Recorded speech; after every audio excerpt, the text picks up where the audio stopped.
안녕하세요. 여러분 반갑습니다. 여러분 잘 지내고 있습니까? 엄청나게 더운 여름이 계속되고 있는데요.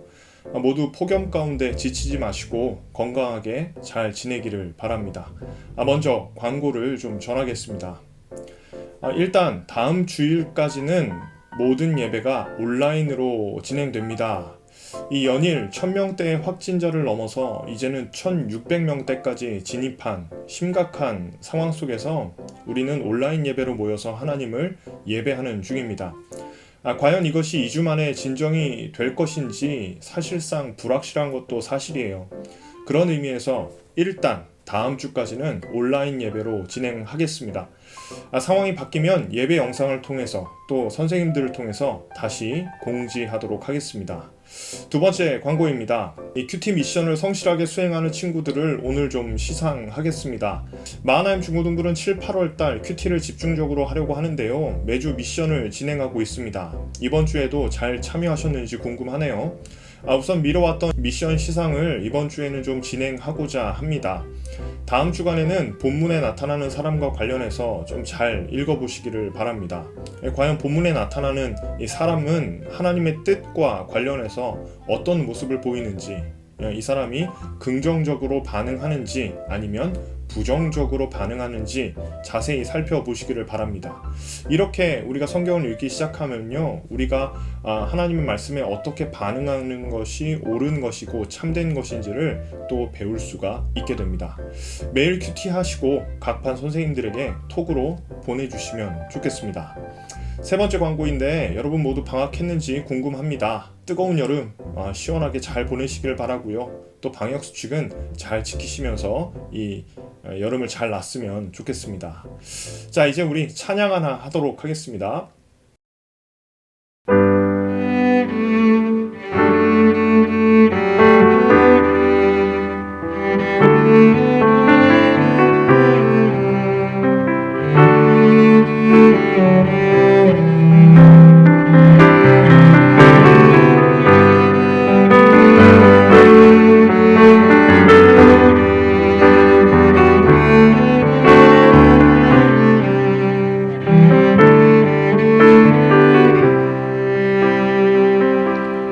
온 땅의 주인 되신 주님이 내 이름 아시며 상한 맘 돌보네.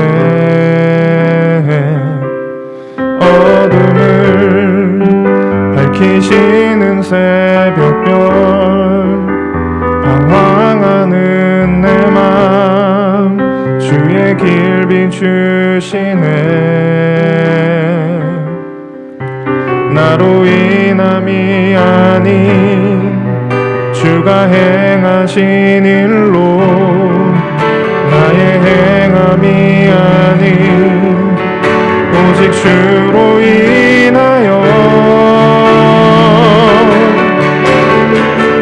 나는 오늘 피었다 지는 이름 없는 꽃과 같네.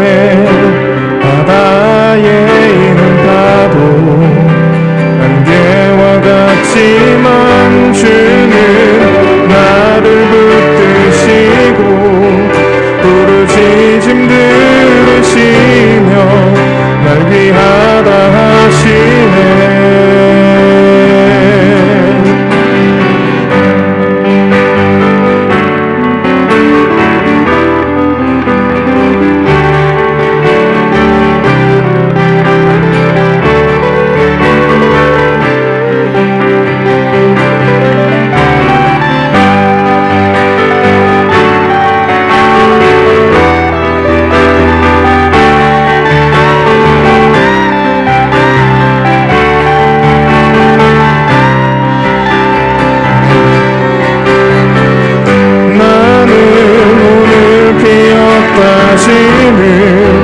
이름 없는 꽃과 같네. 바다에 있는 파도 안개와 같지만 주는 나를 붙드시고 부르짖음 들으시며 날 귀하다 하시네.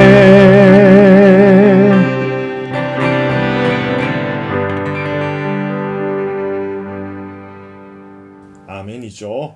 네, 홍석윤 학생 우리를 대표해서 기도하겠습니다. 하나님 아버지, 코로나19로 힘든 가운데 이렇게 온라인으로라도 예배드릴 수 있게 해주심을 감사합니다. 집에서 예배드리는 동안에도 건강하고 경건하게 잘 드릴 수 있도록 도와주세요. 요즘 날씨가 너무 더워서 폭염인데 폭염 속에서도 건강하게 잘 지낼 수 있게 도와주세요. 이어지는 목사님의 설교에 잘 집중할 수 있게 도와주시고 경건하고 즐거운 마음으로 예배드릴 수 있게 도와주세요. 예수님 이름으로 기도드렸습니다. 아멘. 그럼 이제 말씀을 함께 나누겠습니다.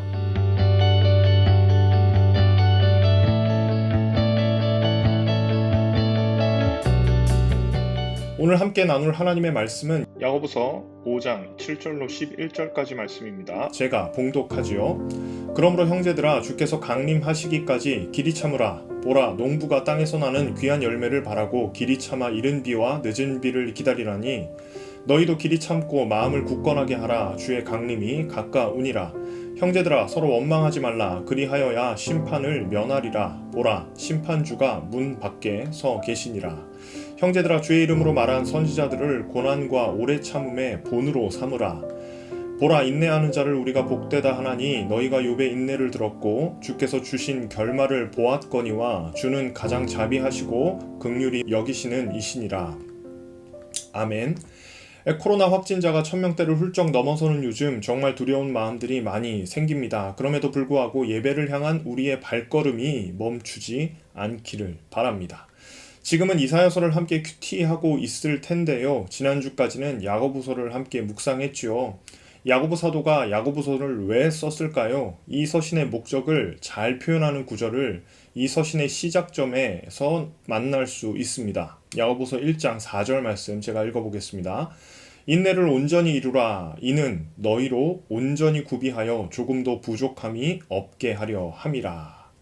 이 부분을요, 세번역 성경으로 다시 읽어보겠습니다. 여러분은 인내력을 충분히 발휘하여 조금도 부족함이 없이 완전하고 성숙한 사람이 되십시오. 네, 세번역 성경이 보다 분명하게 이야기하고 있는 것 같아요. 야고보 사도는 이 서신을 쓰면서 이 글을 읽는 모든 성도들이 부족함이 없는 완전하고 이 성숙한 성도가 되게 하는데 주 목적을 가지고 있다는 것을 알 수 있습니다. 이것을 보다 간단하게 설명하면 예수님을 닮아가는 것, 이렇게 정의 내릴 수 있을 것 같아요. 사실 성경의 모든 내용들은 예수님의 성품을 닮아가는 삶에 대한 지침으로 정의 내릴 수 있습니다. 그렇다면 오늘 우리는 야고보서를 거의 마무리하는 시점에 야고보 사도가 전하는 이 예수님을 닮아가는 성품에 대해서 어떻게 이야기하고 있는지를 함께 살펴보려고 합니다. 5장 7절 말씀 읽어보겠습니다. 그러므로 형제들아 주께서 강림하시기까지 길이 참으라. 보라 농부가 땅에서 나는 귀한 열매를 바라고 길이 참아 이른 비와 늦은 비를 기다리나니. 오늘의 본문은 그러므로 이렇게 시작하고 있죠. 그러므로는 결론을 나타내는 접속사입니다. 그렇다면 이 그러므로는 바로 앞에 있는 내용과 밀접한 연관이 있겠네요. 그리고 앞의 내용들을 쭉 살펴보니까 부자들을 향한 날선 비판의 메시지였습니다. 부자들이 왜 하나님의 심판을 받는 것일까? 아마도 그 이유를 우리는 이 4절 말씀을 통해서 찾을 수 있을 것 같아요. 제가 읽어보겠습니다. 보라 너희 밭에서 추수한 품꾼에게 주지 아니한 삭시 소리 지르며 그 추수한 자의 우는 소리가 만군의 주의 귀에 들렸느니라. 너희 밭에서 이렇게 표현합니다. 여기서 너희는 부자들을 의미하지요. 부자들이 가진 밭에서 소작농으로 일을 하고 있었던 이 품꾼들에게 적절한 삭을 제공하지 않았던 것 같습니다. 일을 시켰으면 거기에 합당한 일당을 지불해야 하는데 부자들은 소작농들에게 착취하면서도 부를 누렸던 것 같아요. 그리고 이어지는 것이 바로 이 그러므로입니다. 그렇다면 이 상황은요, 여러분 불의한 현실 세계를 의미하는 것으로 볼 수 있어요. 우리 다시 7절의 말씀을 좀 읽어보겠습니다. 그러므로 형제들아 주께서 강림하시기까지 길이 참으라. 보라 농부가 땅에서 나는 귀한 열매를 바라고 길이 참아 이른 비와 늦은 비를 기다리나니. 주님께서 강림하시기까지 길이 참으라. 2번 반복해서 이야기하는데요. 이 길이 참다 라는 말은요, 오랜 세월이 지나도록 참으라는 권면입니다. 즉 이러한 우리의 현실의 삶에서는 불의한 상황이 펼쳐질 것이지만 그런 상황에서 불의를 불의로 갚지 말고 주님의 심판이 임할 때까지 견뎌내라는 것입니다. 자, 여러분들이 지금 어떤 상황에서 이 메시지를 듣고 있을지 저는 잘 모릅니다. 그런데 덥고 짜증이 가득한 날 이 참으라는 메시지는 더 짜증이 날 것 같기도 하네요. 야고보 사도는 바로 이어서 이 농부의 비유를 가져오고 있어요. 농부가 땅에서 귀한 열매를 바라며 길이 참는 것처럼 예수님을 믿음으로 바라보는 사람들 역시 이 땅에서 살아가는 동안 만나게 되는 여러 가지 불의한 일들을 견디며 살아가야 하는 존재다라고 하는 것을 강조하고 있는 것입니다. 야고보 사도는 자신의 논증을 이어가면서 이 농부의 비유만으로는 적절하지 않다고 생각했던 것 같아요. 그는 구약에서 2명의 인물을 더 데리고 옵니다. 그리고 자신의 논증을 이어가고 있어요. 이거 지난주와 좀 비슷하죠? 첫 번째는 하나님의 말씀을 전하는 선지자를 데려오고요. 두 번째는 욥이라고 하는 인물을 데리고 옵니다. 이 두 부류의 사람의 공통적인 부분을 잘 살펴보면 야고보 사도가 강조하는 것이 무엇인지를 좀 알 수 있게 됩니다. 먼저 10절 말씀 읽어보겠습니다. 형제들아, 주의 이름으로 말한 선지자들을 고난과 오래 참음의 본으로 삼으라. 먼저 야고보 사도는 이 선지자들을 예로 들어서 고난과 오래 참음의 본으로 삼을 것을 강조합니다. 선지자가 왜 오래 참음의 본이 되는 것일까? 선지자는 하나님의 뜻을 전하는 사람이지요. 당연히 이스라엘 백성들은 하나님을 섬기는 존재들이기 때문에 선지자의 말에 귀를 기울여야만 했습니다. 그런데 문제는 이 선지자들의 말이 이 모든 사람들이 듣기에 편했던 것이 아니라는 데 있었어요. 상당 부분의 선지자들을 통해서 하나님께서 주시는 말씀은요, 이 이스라엘의 패역함을 고발하는 그런 내용이었습니다. 그러니 그 자신의 죄를 회개하라는 메시지가 주된 강조점이었어요. 그러니 이 말씀을 듣는 이스라엘 백성들이 기분이 좋을까요? 나쁠까요? 나쁠 겁니다. 그래서 그들은 이 선지자들을 치고 때리고 박해하고 심지어는 죽이기도 했습니다. 요는 무엇입니까? 하나님의 말씀을 거절했다는 의미예요. 그런데 우리는 이 모든 과정을 견뎌야 하는 선지자 입장에서 좀 생각해 볼 필요가 있어요. 여러분, 선지자가 과연 무슨 죄를 지었습니까? 그는 신실하게 하나님께서 주신 말씀을 백성들에게 전했을 뿐입니다. 하나님의 말씀을 전하지 않는 게 죄지 그 뜻을 전하는 것이 뭐가 죄예요. 당연하게도 죄는 없어요. 그럼에도 불구하고 선지자들은 옳은 일을 하면서도 고난 가운데 있었다는 것을 강조하고 있는 겁니다. 마치 부자들의 횡포를 견뎌야 하는 이 소장농처럼 말입니다. 이 두 번째 인물은요, 바로 욥이라고 하는 사람이에요. 여러분, 우리는 전반기 구약의 말씀들을 나누는 중에 욥기를 함께 다루었습니다. 욥이 어떤 인물입니까? 이 욥기를 시작하는 구절에 욥에 대한 소개가 등장하는데 제가 한번 읽어보겠습니다. 우스 땅에 욥이라 불리는 사람이 있었는데 그 사람은 온전하고 정직하여 하나님을 경외하며 악에서 떠난 자더라. 여러분, 욥이 어떤 사람입니까? 온전하다, 정직하다, 하나님을 경외하는 자이며 악에서 떠난 자다, 이렇게 선언합니다. 여러분, 이 욥은요, 하나님께 저주를 받을 사람일까요? 축복을 받을 사람일까요? 맞습니다. 욥은요, 신실하게 하나님을 경외했기 때문에 하나님의 축복을 받아야 정상적인 거예요. 그러나 욥기의 내용을 쭉 읽어보면 어때요? 의인이 당하는 고난에 대해서 여과 없이 나오는 것을 우리는 보게 됩니다. 이 욥의 삶을 잘 알고 있었던 야고보 사도가 이렇게 이야기하는 거예요. 오늘 본문 말씀 11절 읽어보겠습니다. 보라, 인내하는 자를 우리가 복되다 하나니 너희가 욥의 인내를 들었고 주께서 주신 결말을 보았거니와 주는 가장 자비하시고 긍휼히 여기시는 이시니라. 야고보 사도는 우리에게 이렇게 표현해요. 욥의 인내를 들었잖아. 주께서 주신 결말도 보았잖아. 즉, 야고보 사도는 성경을 통해 욥이 인내 가운데 견디며 어떤 결말을 맞이하게 되었는지 이미 아는 바가 아닌가, 이렇게 강조하고 있는 거예요. 욥의 인내의 결과는 무엇입니까? 욥기 42장에는 욥의 결말이 등장합니다.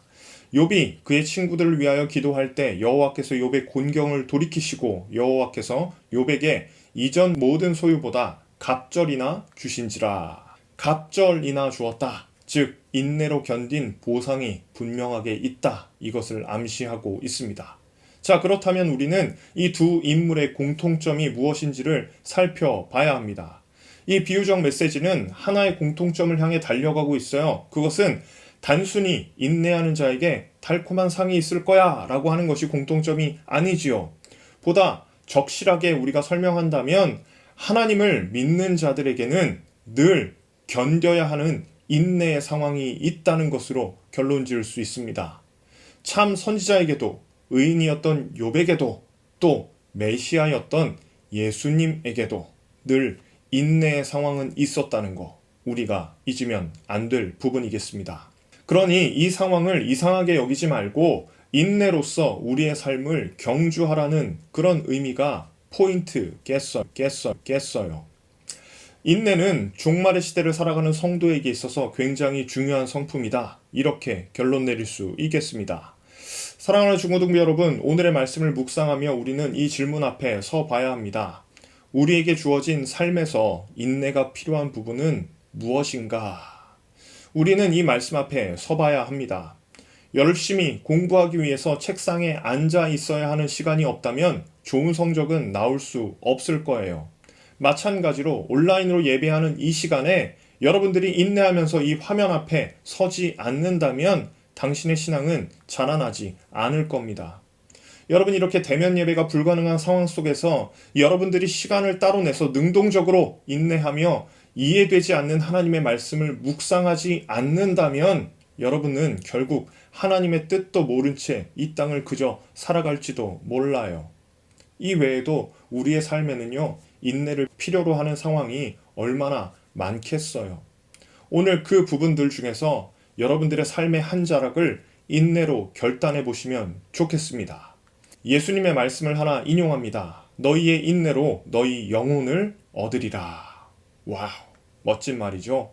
불의한 세상을 살아가며 성급하게 모든 일을 마치려 하지 마십시오. 판단의 몫은 우리 주님께 돌리는 것이 가장 안전한 길일지도 모릅니다. 이제 시작하는 한 주 무더운 날들이 계속될 수 있는데요. 인내로 우리 앞에 놓여있는 삶을 승리로 살아가시는 저와 여러분 되시기를 간절히 소망합니다.